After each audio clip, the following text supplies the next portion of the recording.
Thanks for coming along, everyone. It's really nice to see a lot of people here and getting some questions. I'll warn you in advance. I said this to Jen earlier, who organises these things. That I've had a very bad cold for the last few weeks. I'm sure some of you guys are struggling as well. So if I'm coughing and spluttering, you just have to bear with me a bit. I'll also apologise about the webcam angle. I've noticed that the laptop I'm using has the webcam in the bottom left-hand corner. So it's sort of coming up at me from below, normally on the top. If I move it down a little bit, you'll mainly see keyboard, so that's probably not a good idea. So a bit of introduction then.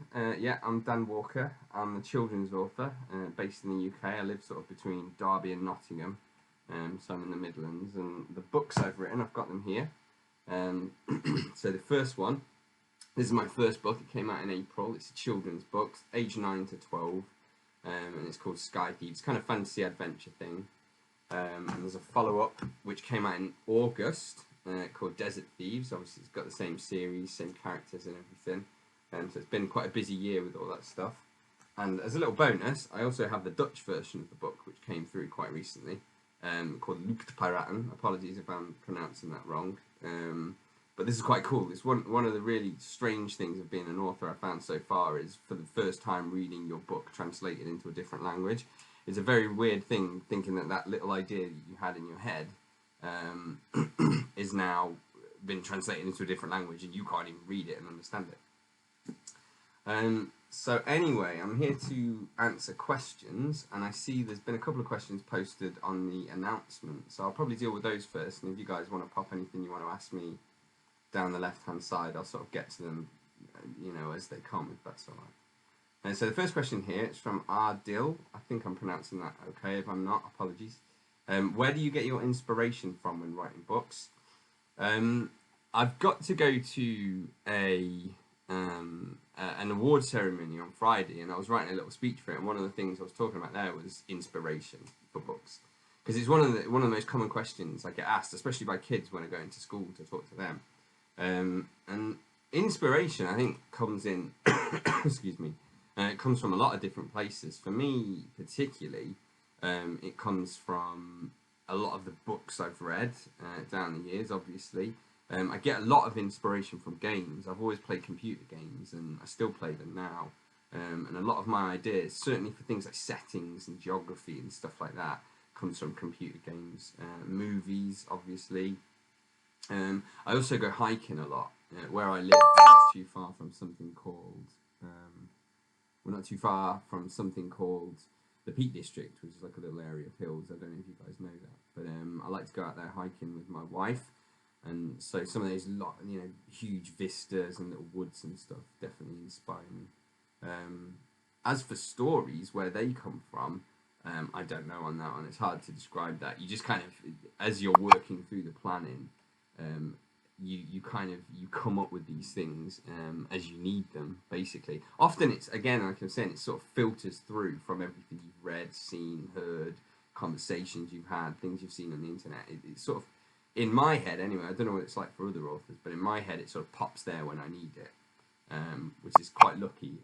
If I ever get to the point, hello everybody, if I ever get to the point where I have writer's block, I'll be a little bit worried, but so far, fingers crossed, I've been okay with that stuff.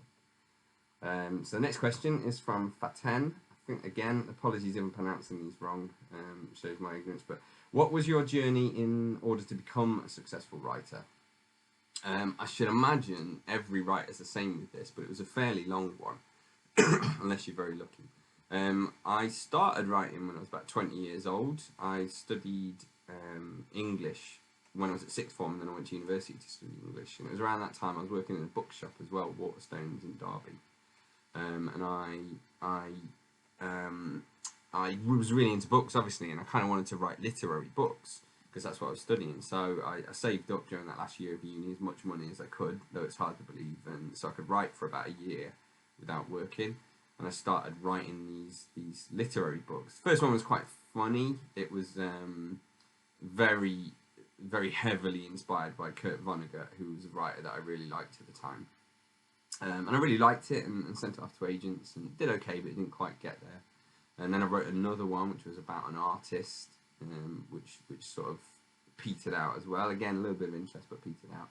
And it was only when I kind of moved into that children's fiction where it started picking up, and I wrote that book. Sort of when I was doing that, I was kind of thinking of everything fun that I could ever put into a kid's book, and just kind of chucked it all in the cauldron and mixed it up, and kind of finished that. It sort of took a year or two to write on and off, and then left it for a bit, reworked it, left it for a bit, reworked it, and it was only a few years later when I sent it off to agents again that it got picked up.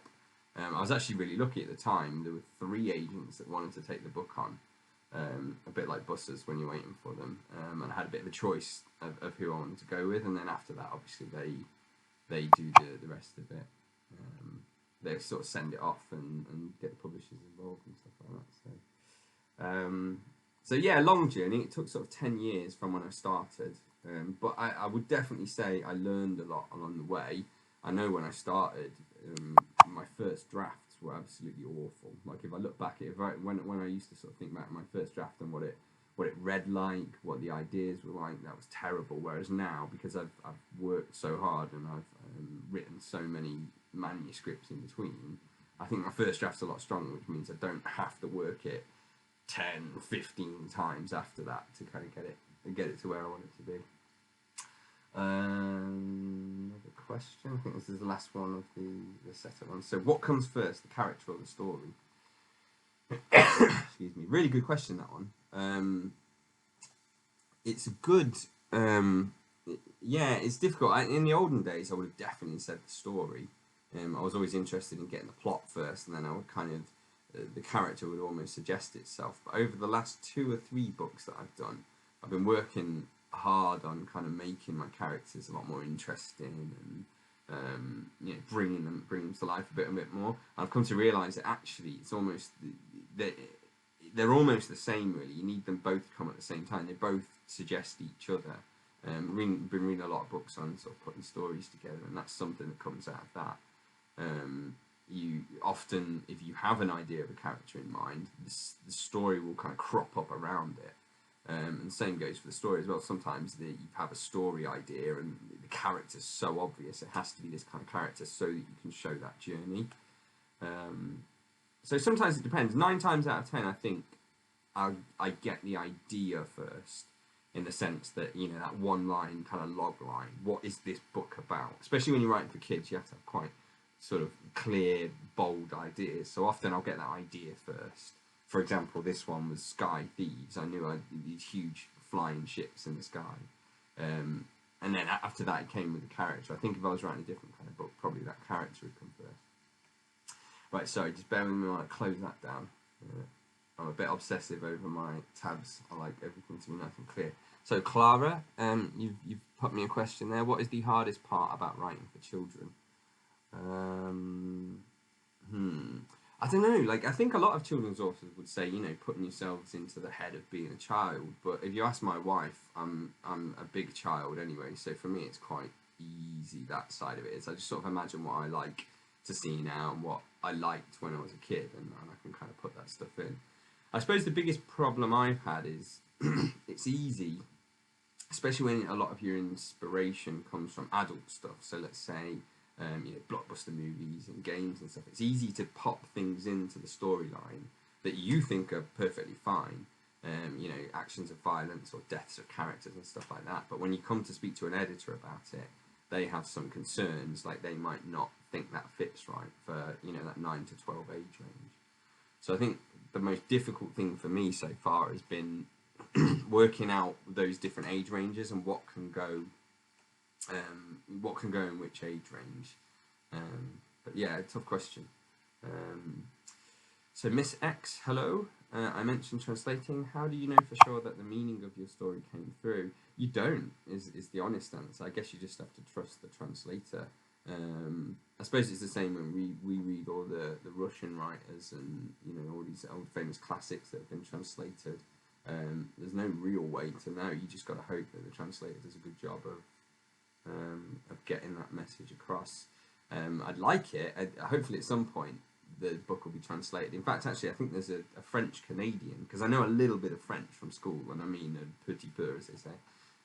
But I think if that French one comes, or the French-Canadian version of the book comes, I think I'll have a little bit of a read at that one, see if I can kind of understand anything there. But it's a good question. Yeah, it'd be really nice to talk to someone who's from Holland, who could sort of tell me what the book's about and see if anything's changed, see if they're getting the ideas right. I'm really sorry. I think it's Oonagh. If I'm pronouncing that wrong, tell me off. But Oonagh T says, out of all the characters you've created, which one are you the most proud of? Let's have a think. Yeah, I think it would be the main character in the Sky Thieves series, actually. Thanks, Oonagh. I got it right. That's good. Yeah, I think it would be Zoya in the Sky Thieves series, because obviously your main character has so much book time that you have to give them a fair amount of depth, even in the children's book where that stuff isn't quite as important as it is in an adult book. But yeah, I always talk. I've got two sisters. One's older and one's slightly younger, and the main character in that book's almost like a mashup of those two sisters. It's kind of what you would be if you literally just crushed them together. So she's quite brave, rebellious, cheeky. She's got a big heart. She gets scared sometimes.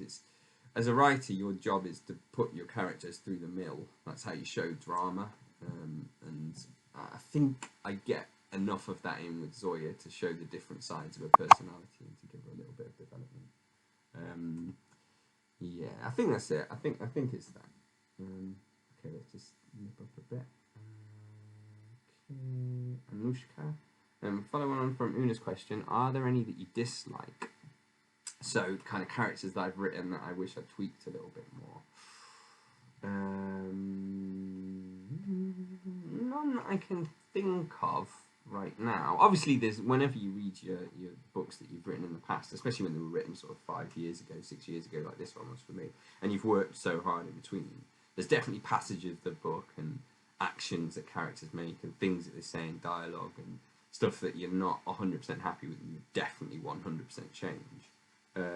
But I don't think there's a character that I'd completely change. I think that's one of the nice things about writing for children in many ways, because children's characters are often quite archetypal.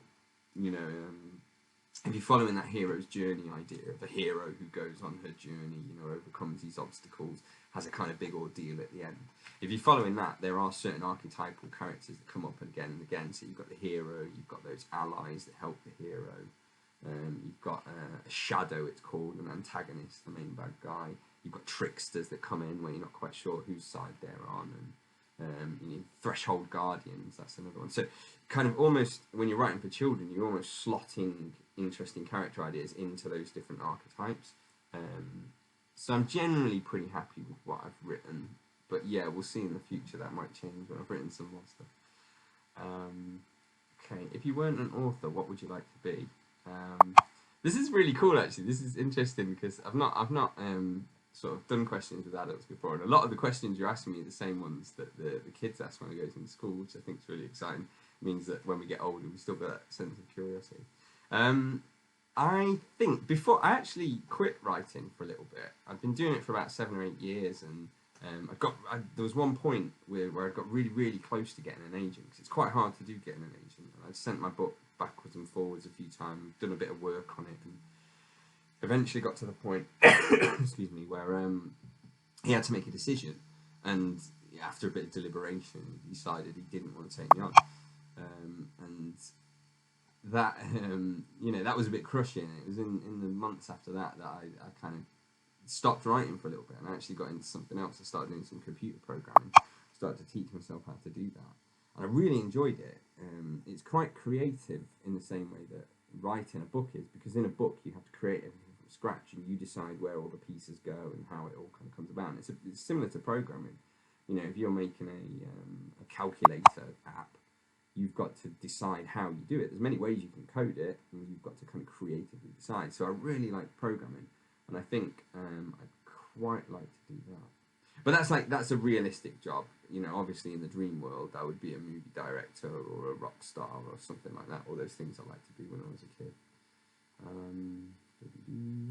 What's a well-rounded character for me? I think just somebody, like, I'm not too bothered when I read a about a character being realistic, because I think when I read fiction, same when I read films and watch plays and stuff, I'm always aware in my head that this is a creation. This isn't real life. Because if it was real life, most people would be sitting around looking at their phone or cooking dinner and, you know, having a shower and getting the packed lunch ready for tomorrow. So I'm always aware that kind of when you're dealing with writing books and stuff, you're dealing with a created idea of a character a lot of the time. So I'm not too worried about them being well-rounded in the sense of, do I completely believe in them? But I just like to see them, I like to see aspects of their personality brought to life. So a brilliant book I've read recently is Wolf Hall by Hilary Mantel. She's kind of become my favourite writer over the last year. I've kind of burned through all of her stuff. And I love the way she brought Oliver Cromwell to life in that book, because you get to see, and kind of, she puts you in his head and you hear his inner monologue as well as the dialogue that comes after that. And you see him kind of go through the mill with all these different kinds of characters, people who like him, people who don't, you know, people who are out to get him, people who are on his side, all these different things happen. So I really, it's a good question, Jen. Like, it is, you know, I'm sure some people like that fiction, they like those well-rounded characters. For me, I like to see a character that goes through some stuff. That's more important than being super realistic. Do I have a favourite author? I've kind of answered that one a little bit, Miss X. I've got a few favourite authors. One of my favourite authors is a guy called Joseph Heller, who wrote Catch-22, obviously a very famous book. Still think that's probably the best book I've ever read. I read it when I was 16 in sixth form, and I've adored it ever since, and I've read it multiple times. So Joseph Heller's right up there. I was a huge fan of a guy called Kurt Vonnegut, obviously, for a long time. Read all of his books over and over again. In fact, there's a shelf just over here with pretty much all of his books laid out in a line.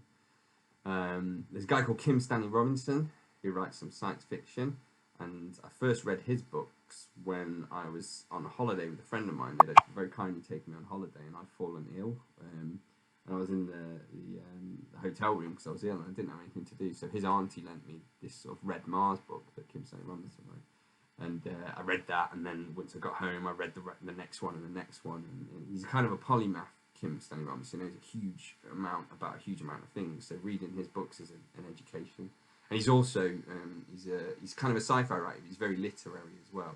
He studied English, did a PhD, so you can definitely see that literary sense whilst also still having the sci-fi stuff. So I like him a lot. But like I said a second ago, probably my favourite writer at the minute is Hilary Mantel. Absolutely love Wolf Hall. Read Bring Up the Bodies, which I thought was even better, the follow-up to that, and there's a book called Place of Greater Safety, which is a very, very long, very small writing book about the French Revolution, but was also absolutely brilliant. So those are my top kind of people. Who's your favourite children's author? Stroke one I admire. Thanks, Anushka. Who is my favourite children's author? I really like Philip Pullman. I like his Dark Materials books quite a lot. I enjoy those. I think that's a brilliant idea of kind of a new kind of fantasy. I like that. But if I had to pick one, and I think this is kind of cheating a little bit, I hope you'll let me get away with this, but it would be J.R.R. Tolkien. I really like The Lord of the Rings. I got quite obsessed by the Lord of the Rings films. I say I got quite obsessed. I still am quite obsessed by the Lord of the Rings films. Love The Hobbit, love the books, and I think what he did creating that world. And I'm reading one of his books in a minute, actually. It's called Children of Húrin. I think that's how it's pronounced. And again, just going back into that world and meeting more of those characters and seeing more of it is really, really exciting for me. So I'd probably pick Tolkien. Yeah. It still feels weird being called an adult. Yep, I know the feeling. Adil, I don't know how old you are, but I know the feeling. You mentioned being interested in Japanese stories. Do you have any recommendations? Actually, a lot of my Japanese kind of stuff comes from more from the game side of it. So a lot of games, Japan was a huge place for computer games in the 90s and the late 80s. Still is now as well. So a lot of that Japanese stuff, when I'm talking Japanese stories, I'm thinking about the stories that are in those computer games, which are obviously inspired by a lot of the stories from their culture. So recommendations of actual stories, not particularly. No, you'd have to look that up for me. Although I did read some Japanese fairy tales once, which were quite interesting. I think there's a free book on the Kindle store, so if you're interested in that stuff, that was cool. But there's some great Japanese sort of stories in computer games. There's a genre of computer games called Japanese RPGs, JRPGs. You've got things like Final Fantasy, the Tales of games, Dragon Quest and all stuff like that. And some of those, especially the Final Fantasies, and especially the ones from when I was a kid, have absolutely amazing storylines. And I've always wanted to see those kind of turned into a novel. I would love to do it myself. I just don't know how you get hold of the rights and stuff. But a dream for me would be to write one of those stories up as an actual novel. Also wondering whether also wondering whether your work with people with autism influences your writing at all. I wouldn't sort of single out people with autism at all as an influence. I worked in a school. I still work in a school a couple of days a week now with 11 to 16-year-olds for a long time outside of that specialist autism place. And just being around kids generally, I think, keeps you a lot younger than if you weren't. So it's helpful in that way. You understand the things they're interested in. Definitely, you understand that sense of humour, which is helpful when you're writing. But nothing particular about students with autism, other than the fact that they're generally awesome and funny, and keep my sense of humour nice and sharp. One of my good friends wants to be... Sorry, hi, Jay. One of my good friends wants to be a children's author. His dissertation is about Christianity in children's books. Do you have any advice for him about pursuing his dream?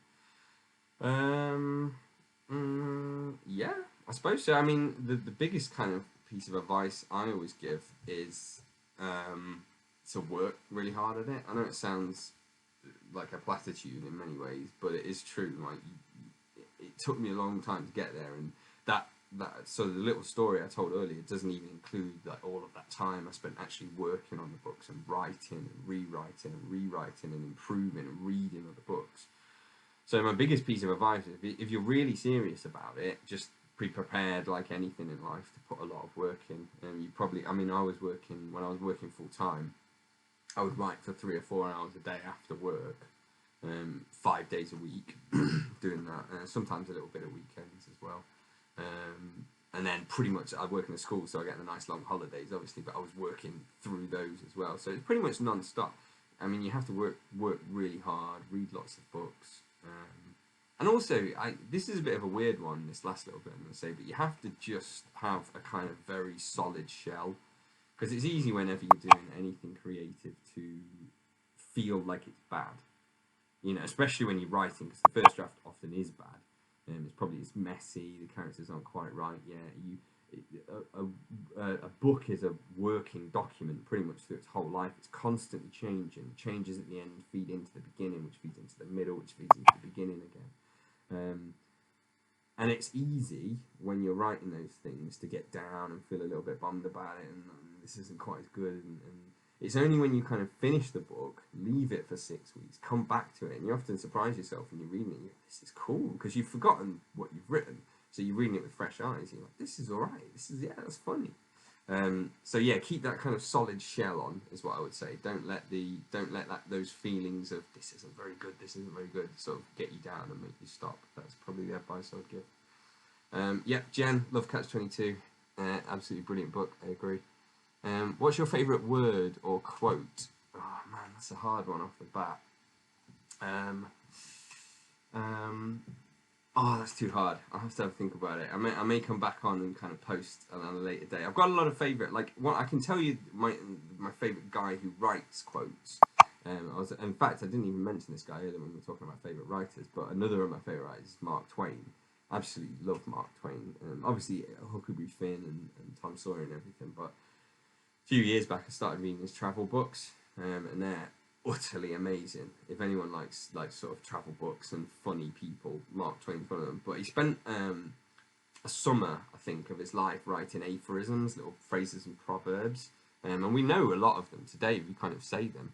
Like the famous one is, "The rumours of my death are greatly exaggerated," which I think is brilliant. And he wrote a lot of those things. So he would be my favourite guy for that stuff. And I encourage anyone who's interested in that to just go and read some of Mark Twain's quotes, because they're often very funny. And if you like them, definitely go and read his books, which are all available on Kindle, I think, for free, so that's cool. Are there any major misconceptions about authors? I don't know about a major one, but I think yeah, when you meet people, they generally presume you're pretty well off. Like one of the first questions the kids ask is, "Are you rich?" And often authors aren't rich. It's kind of like anything. It's a bit of a bell curve distribution. So at the end of it, you've got some very rich authors. I'm sure J.K. Rowling's very happy down the bottom end there. But you know, most people are in that middle section where you're not a millionaire, but you're doing okay. So I'd say that's the biggest one.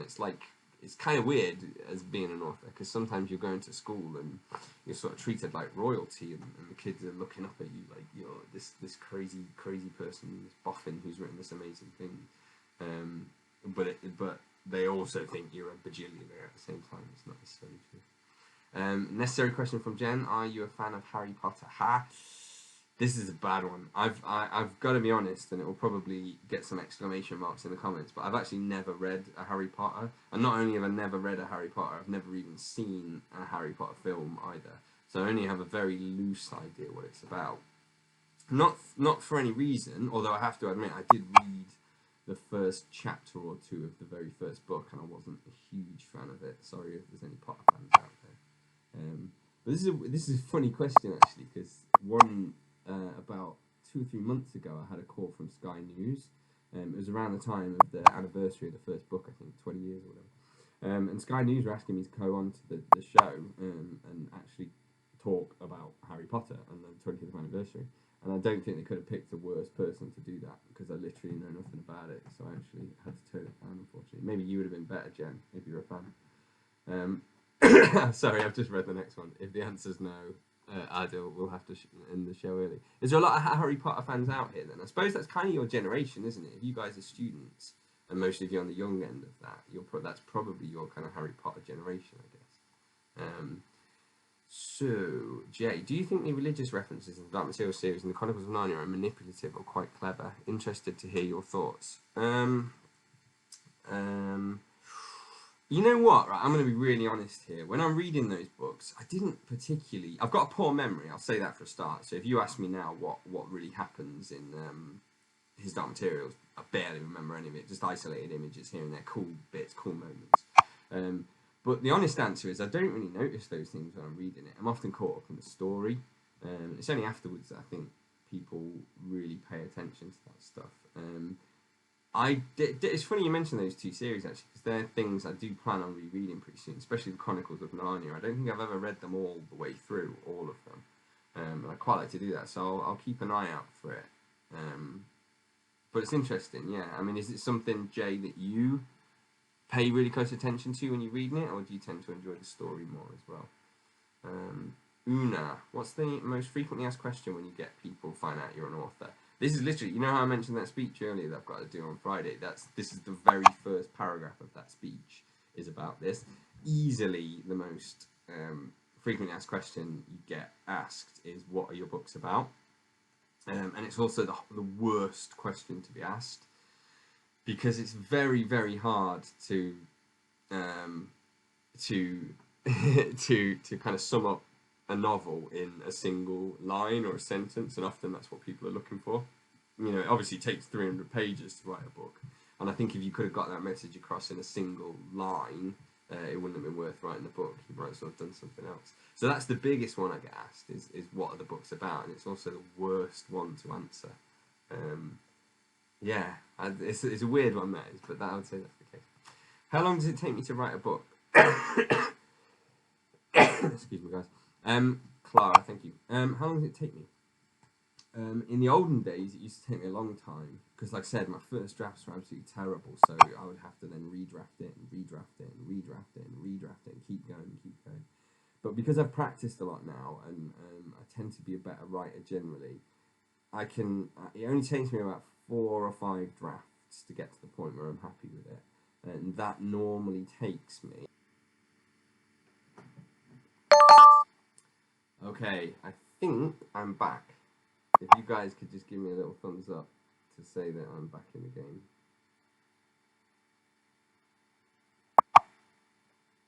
Yeah, there we go. I don't know why that happened. Thank you, Adil. I think that my internet just broke for some random reason.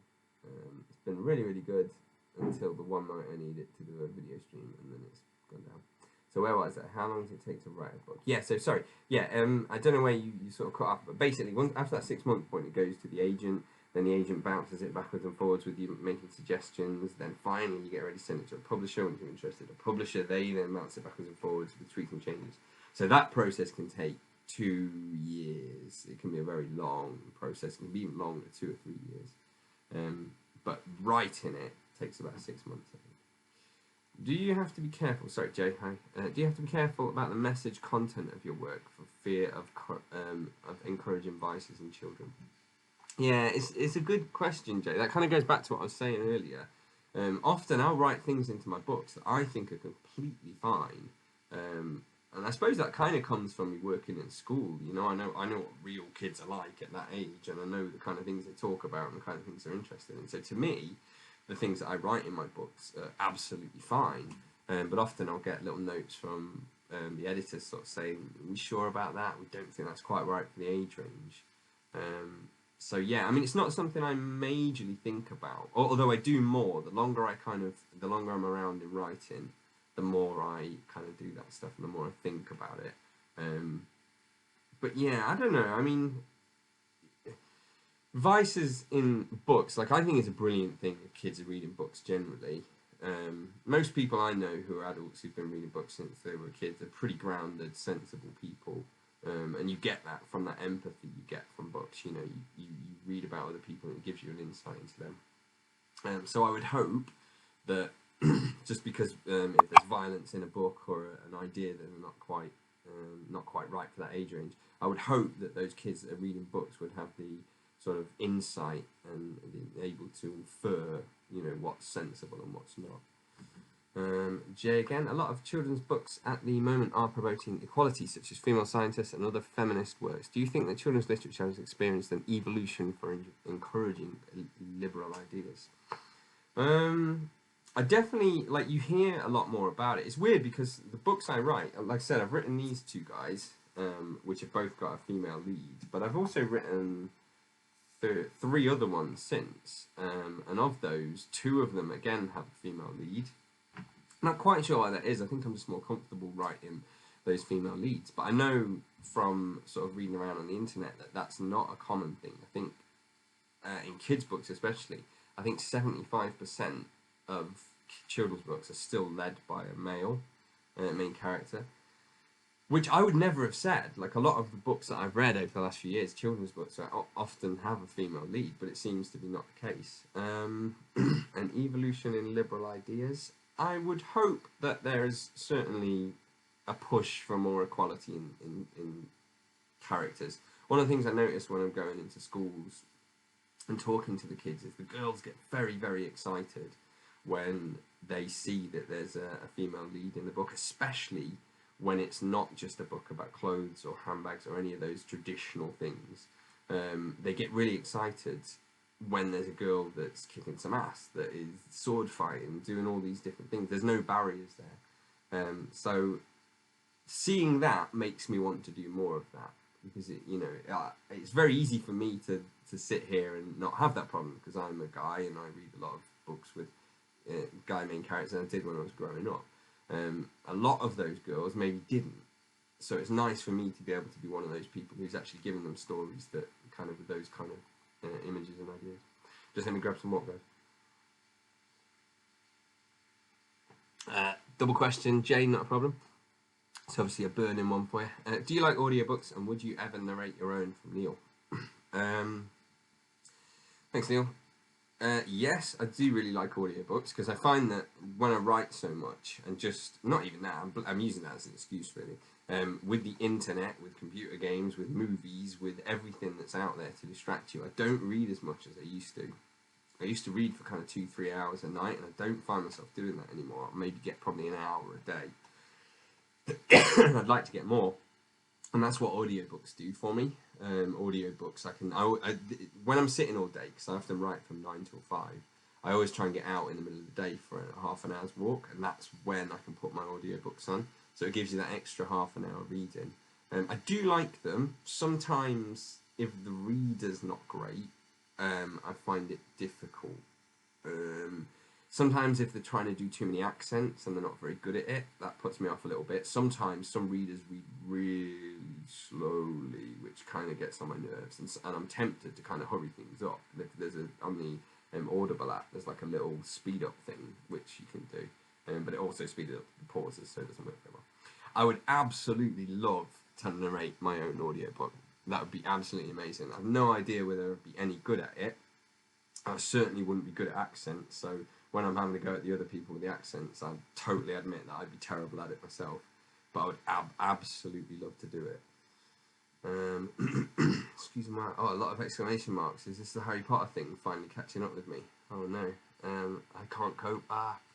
Even now, if I'm bored, I do Harry Potter movie marathons. Do you know what? I would probably really like the Harry Potter movies. And like I said earlier, I'm a massive fan of the Lord of the Rings films, and I'm constantly looking for a new fantasy series that I can get obsessed with in the same way. So I think if I sat down and watched those Harry Potter movies and watched them kind of develop, I would really like them. I just never have. You know when something passes you by, and then it passes you by more, and you just haven't caught up with it, and then everyone's seen it, and you kind of get to the point where it's just like it just never really happens. That's kind of me in Harry Potter. Ever read the Kite Runner? No, I haven't, unfortunately. I worked in a bookshop, like I said, and that was a massive book at the time. I remember a lot of people bought it, and it's always been in my mind ever since. It's really weird. Those 2 years I spent working at a bookshop has given me kind of a sort of slice of all the books that came out around that time. So there's so many that I know about really well, especially Dan Brown's, what's it called? Oh, I've forgotten it now. Oh, Da Vinci Code, obviously the massive one. When I worked in that bookshop, probably I would say 1 in every 3 book sales was Dan Brown's Da Vinci Code. You could pretty much guarantee if people were buying from the 3 for 2 table, one of them would be the Da Vinci Code. And Kite Runner was one of those books, but no, I haven't read it, unfortunately. What was your favourite book in your childhood? I'll probably give you 2 for this one. I used to love the Hardy Boys books. Then again, I'm not sure if anyone here will be old enough to remember them, but they were like a series of books about these 2 brothers who would solve detective kind of stories, a bit like Sherlock Holmes, but set in the 70s and the 80s. And I really liked them. They were the first kind of kids books I properly got into. But the first like big book I read was when I was about 11 years old, and Jurassic Park had come out. I was maybe a little bit younger, 10. And I really wanted to go and see it at the cinema, but we couldn't afford it. We didn't have a huge amount of money, so I actually got the book out of the library instead. And it was a little bit old for me at the time, and half of it made no sense whatsoever. All the mathematical stuff and the scientific terminology and the places I'd never heard of. But the dinosaurs were cool, and I really loved the book, and I read it, kind of understanding more each time. So I think that had quite a big impact on me. And weirdly, I've never read any more Michael Crichton books. But maybe I should do it at some point. Yeah, okay. So Jay, I think the religious interpretations in both series, Narnia and Dark Materials, are interesting as the links. Aslan as Jesus, etc. add new layers. I went to a church in school and can appreciate those, but I know people who found it a bit manipulative. Yeah, it's not something I've come across. I mean, like I say, I'll look at it again next time I read it. I'm all for anything that adds more layers into a book. Like I say, I play quite a lot of computer games. There's a big movement in the minute in computer games of obscuring storylines. So computer games have been really obvious for a long time. The story's been right in your face. It's often been very bold. And some computer games at the minute, they're trying to get rid of that stuff. So the story's been really obscured, and you kind of enter into these 3D worlds, and the story's almost written into the scenery around you. You have to work it out rather than it being told to you. So anything that's got those kind of layers, I like mystery in books. I like working things out. As an adult, I do. I'm not sure kids like that so much. They like it given to them. But as an adult, I definitely like working those things out. Okay, I've caught up with my own technical difficulties. No worries, back from myself. Just don't be showing Game of Thrones to primary school kids. Yes, that's very good advice. I've not done that yet, so yeah, I get you. I've been meaning to watch The Godfather for the last 5 years. Yeah, it's one of those things, isn't it? Everyone kind of has those things they mean to do that slip by and everybody else knows about, and you never quite get round to it. Do you have a favourite mystery author? I've not read a huge amount of mystery books. one obvious one springs to mind is Arthur Conan Doyle, who writes the Sherlock Holmes books. Really like the Sherlock Holmes stories. He's a good example of someone who I think is a really interesting writer, just generally. I like reading his prose, but at the same time, he came up with this really sellable, unique, obvious story. You know, this. I say he came up with it. Actually, there's I don't know if you guys know the writer Edgar Allan Poe, but he came up with there's in a lot of his short stories. He came up with a guy called Auguste Dupin, which is basically like the prototype Sherlock Holmes. And you know, he started it, but yeah, Conan Doyle perfected it. He came up with the story. So I think Conan Doyle will probably be my favourite mystery writer. But it's funny you talk about mystery books, actually, because this is another thing I always talk about with kids. You know, I grew up in a house, I was lucky enough to grow up in a house where my mum read tons and tons of books. She was a big mystery writer, really big. Like, she would be reading every night. She loved the Agatha Christie stuff. Colin Dexter, I think, who wrote the Morse books, which obviously became a TV series later on. So, you know, so I was lucky. So I actually grew up around mystery books, even though it's never anything I've got into. But one of the things, I've written a few children's books now, and I quite like to go back and try and write an adult book. And I think I like the idea of writing a historical mystery book. Maybe something based around a real world kind of crime. I like that. I really enjoyed that Wolf Hall book from Hilary Mantel, bringing that period to life, and I quite like to do that, but an exciting mystery story as well. Adil asks, have I ever read the Skulduggery Pleasant books? I haven't read them. Honestly, I've got to put my hands up here. I don't read a huge amount of kids' books. Like I said at the start, a lot of my inspiration comes from movies. I really like Disney stuff. I like Pixar. I also get a lot from games as well. But I have seen those front covers, and I think they're absolutely and utterly brilliant. Whenever you walk into a bookshop, if any of those are face out, my mind immediately is drawn to them. And as a writer, I never used to care about covers of books, but as somebody who actually publishes books now, it's definitely become quite important to me to kind of look at book covers, and I'm really interested in ones. Like if you take the new Philip Pullman one, who was talking about that earlier, the new Book of Dust, La Belle Sauvage, that front cover is so cool. I really like it. So yeah, good stuff. So, talking Agatha Christie, Adil, did you ever read or watch the BBC drama And Then There Were None? That was one of my favourite shows. I haven't seen it, sorry. I'll have to look it up at some point. Oh my god, have you read the book? Which book is it, Jen? You'll have to just post it at the bottom and I'll look at it. Have I read the book? Which book? Excuse me. So it's so good to start. I'm missing that. I haven't generally. Oh, sorry, it wasn't me. That's fine. Would you ever write a screenplay for children? I would absolutely love that, Jay. Yeah, I'd really like to. One of the things I studied when I was at uni, I studied a module on screenwriting, and I think at some point I'll have a go at doing it. The only problem is it's easy to be sort of a dilettante at that kind of thing. You know, like I said at the start, it took me about 10 years to get to the point where I was really confident as a book writer. And so for me to think I can just waltz in and write a screenplay first time and get it to be good, that's not going to happen. It would take a lot of learning. I'd need to learn, you know, basic things like the structure, but also the actual beats of a screenplay. What is, you know, the kind of those conventions, what that stuff you would need to learn. So yeah, I would love to do it. I think I'd love to write a screenplay for my own books. I think my books are quite filmic in many ways. I certainly, when I imagine things in my head, I sort of close my eyes and I see that kind of filmic image. So I'd love to have a go at doing that. But it's probably something for down the line once I've got a few more books on the shelves. Do you ever judge a book by its cover? Be honest. I don't think I do, actually. I think I 100% did when I was a kid. Because you'd go into a library or bookshop and you just look for the coolest looking things. So I was into sci-fi, so anything with space and planets and spaceships and stuff like that was really cool for me. But as an adult, generally most of my books come from recommendations. So either a friend will say it to me, or I also use a few recommendation sites.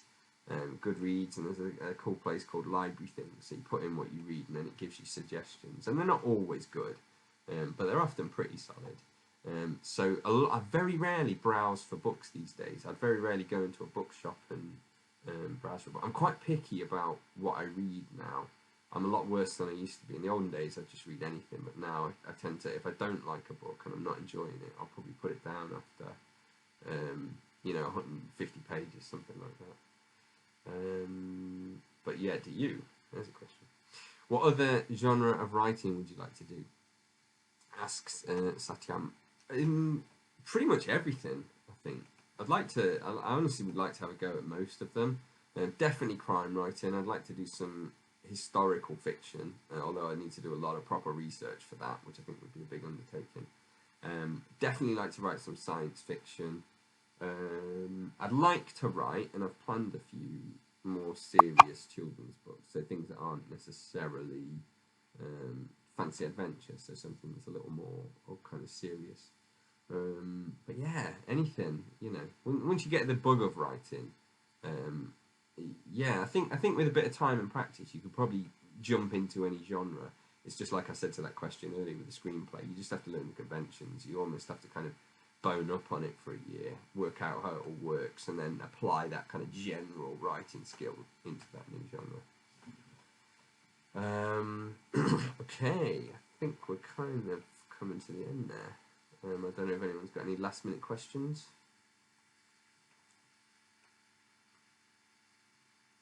Someone's typing, I can see. ...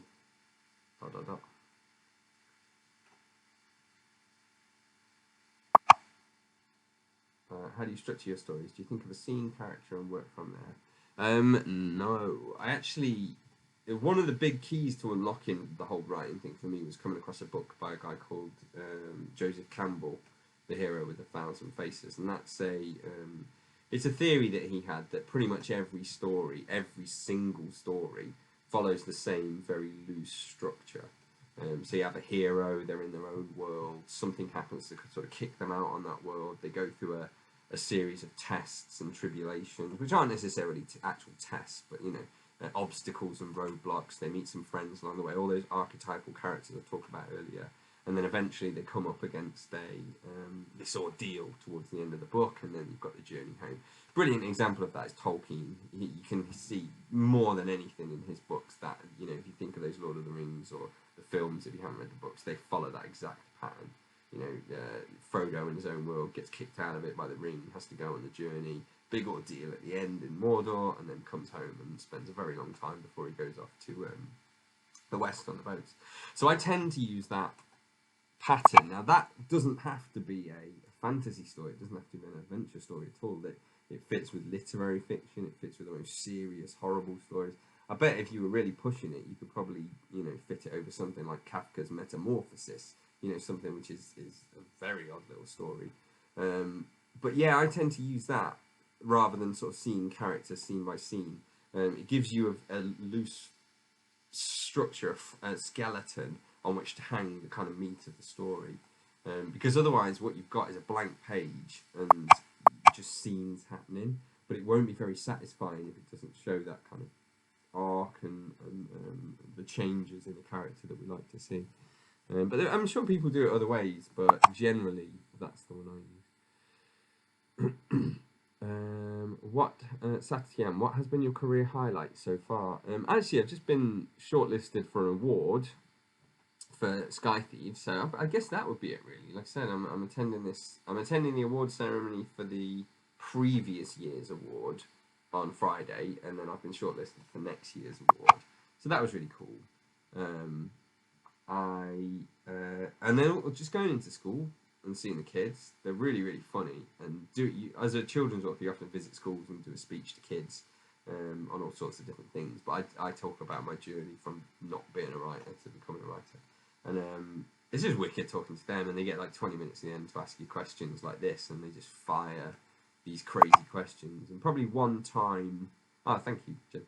Probably one time out of, I don't know, like one question out of 20 is an absolute beast, and it really makes you think, and you have to, often they're difficult to answer, You have to kind of really think on the spot, and you go away and you think, oh, I had a much better answer for that. So yeah, going into school is really cool as well. Have I read Angela Carter's The Bloody Chamber? I've read an Angela Carter book, but I can't remember which one it was. She's a magic realist, isn't she? I've not read The Bloody Chamber, but it wasn't that one, but I forget which one it was. It's probably the most common one of hers, the most famous one, but I don't remember, sorry. Do you lose the excitement in reading your own books once you finish writing them, as you've technically read them multiple times already during writing? Adil, 1,000,000,000%. Yeah, massively so.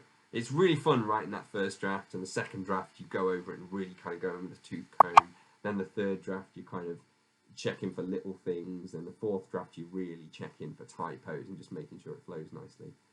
And then you send it off to your agent, and then it comes back, and then you have to read it again. Then you work on it, then you read it again and check it for typos and little things, and it goes back, and each time you know it. I know my books off by heart now. I couldn't recite them to you. I don't know them that well. But if you put me in the middle of the book and just gave me a page, I'd know exactly what it is, and I'd know by the rhythm of the writing what sort of stuff was coming next. So it does get a little bit wearying, yes. But then again, like, you know, you wouldn't read books once you're on the shelf anyway. I wouldn't kind of pick my book off and go, oh, I fancy reading a bit of Sky Thieves this evening.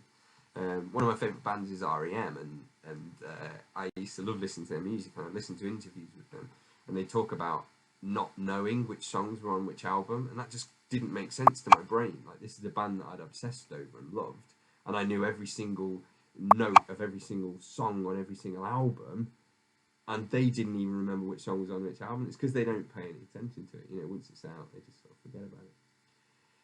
Did you think it was a good subversion of fairy tales? I honestly don't remember it. If we're talking about Angela Carter, Jay, I told you my memory is really, really bad. I probably read that book 14 years ago, whichever one it was. I vaguely remember her stuff. I do vaguely remember not loving it at the time. Sorry if you're a big fan. Yeah, it didn't make an impression on me enough to want to go and buy other ones. Sorry. Do you have any last comments, thoughts you would like to share with us? Not massively. You've asked me some great questions there, guys. I really appreciate you having me on, and it's nice to. I was saying to Jen earlier, like, we didn't have anything like this campus society thing when I was at university. So it's really cool that you've got this like little channel where people who are interested in specific topics can kind of hang out. It's a bit like Reddit in a way. I use Reddit in that way to find people who are interested in the things I'm in. So I like that you've got this little book channel. If you ever want to have a chat with us again, or any want tips or anything, just let me know, and I'm always happy to chat to people. Otherwise, I think, Jen, we're probably done there. Is that right? I